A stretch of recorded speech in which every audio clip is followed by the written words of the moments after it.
Good morning Telangana. Welcome to T news. నేను Sai Madhavi. Bulletin ముందుగా headlines చూద్దాం.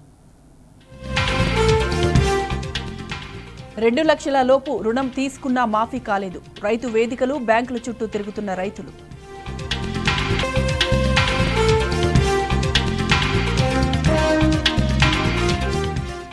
ఖమ్మం జిల్లా రైతులను ఆగం చేసిన ఫెంగల్ తుఫాన్. తడిసిన ధాన్యాన్ని మద్దతు ధరకు కొనాలని డిమాండ్.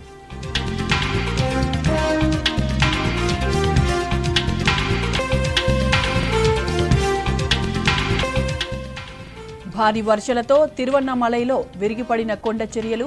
5 చిన్నారులు సహా 7 దుర్మరణం.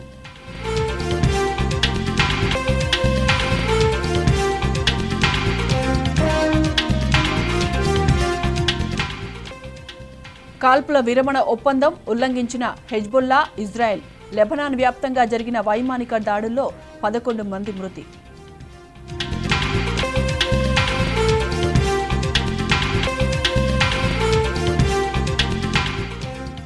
ఉక్రెయిన్కు అమెరికా 6,000 కోట్ల మిలిటరీ సాయం, ల్యాండ్ మైన్లు, యాంటీ ఎయిర్, యాంటీ ఆర్మర్ వెపన్ల సరఫరా.